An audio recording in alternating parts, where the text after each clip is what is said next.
বাংলাদেশ জাতীয়তাবাদী দল বিএনপি সভাপতি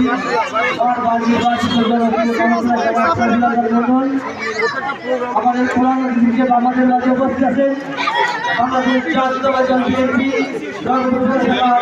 সম্মানিত আহ্বায়ক পীরগঞ্জের মাঠে ও মানুষের নেতা আলোকিত পীরগঞ্জ করার স্বপ্নদ্রষ্টা বাংলাদেশ জাতীয়তাবাদী দল বিএনপি মনোনীত ধানের পদপ্রার্থী জনতা জনাব সাইফুল ইসলাম ভাই আমাদের মাঝে উপস্থিত আছেন বাংলাদেশ জাতীয়তাবাদী দল বিএনপি রংপুর জেলা শাখার সম্মানিত সদস্য পীরগঞ্জ উপজেলা শাখার সম্মানিত সভাপতি জনতা জনাব মাহমুদ নবী চৌধুরী পলাই ভাই সহ বাংলাদেশ জাতীয়তাবাদী দল বিএনপি পীরগঞ্জ উপজেলা এবং পৌর শাখার সম্মানিত নেতৃবৃন্দ উপস্থিত আছেন বাংলাদেশ জাতীয়তাবাদী দলের সকল অঙ্গ সংগঠনের সম্মানিত নেতৃবৃন্দ সকলকে বাংলাদেশ জাতীয়তাবাদী স্বেচ্ছাসেবক দল পীরগঞ্জ উপজেলা শাখার পক্ষ থেকে জানাই রক্তিম শুভেচ্ছা সালাম।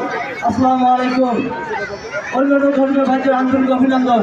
সংগ্রামী ভাইয়ের আমার, আপনারা সকলে জানেন আমরা দীর্ঘদিন যাবৎ এই দেশে গণতন্ত্র ছিল না, এদেশের গণতন্ত্রকে লুণ্ঠন করা হয়েছিল, বাক স্বাধীনতাকে লুণ্ঠ করা হয়েছিল।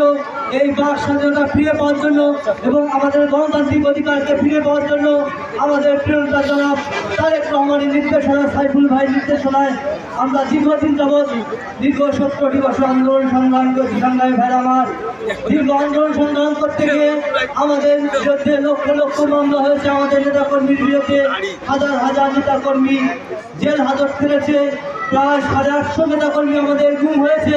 সংগ্রামী ভাইরা আমার, দীর্ঘ আন্দোলনের মধ্য দিয়েও আমাদেরকে রুখে দেওয়া যায়নি। বাংলাদেশ জাতীয়তাবাদী দল বিএনপি এদেশের মানুষের অধিকারের জন্য আন্দোলন করে গিয়েছে। সংগ্রামী ভাইরা আমার, এই দীর্ঘ আন্দোলনে আপনারা দেখেছেন একমাত্র বাংলাদেশ জাতীয়তাবাদী দল ছাড়া, বিএনপি ছাড়া আর কেউ আন্দোলন করেছে বাংলাদেশে? গত 70 বছর কোনো দল ছিল এই দেশে? একটি মাত্র সংগঠন ছিল বাংলাদেশ জাতীয়তাবাদী দল বিএনপি এবং আমাদের প্রিয়তা জনাব সাইফুল ইসলাম ভাই। সংগ্রামী ভাইরা আমার, দীর্ঘদিন যাবৎ সাইফুল ভাইয়ের নেতৃত্বে আমরা আমাদের এই আন্দোলনের মধ্য দিয়ে ইনশাআল্লাহ আমাদের পীরগঞ্জের কৃষকদের বীরশ্রেষ্ঠ আবু সাইদের রক্তের বিনিময়ে আমরা আমাদের ভোটাধিকার ফিরে পেয়েছি, আমরা আমাদের বাক স্বাধীনতা ফিরে পেয়েছি। সংগ্রামী ভাইরা আমার, আগামী দিনে আমাদের জাতীয় সংসদ নির্বাচন, যে কারণে আমরা দীর্ঘদিন আন্দোলন সংগ্রাম করেছি, আমাদের সুযোগ এসেছে আমাদের ভোটাধিকার প্রয়োগ করার জন্য। তাই আগামী দিনে জাতীয় সংসদ নির্বাচনে যে দলটি আপনাদের অধিকারের জন্য আন্দোলন করেছে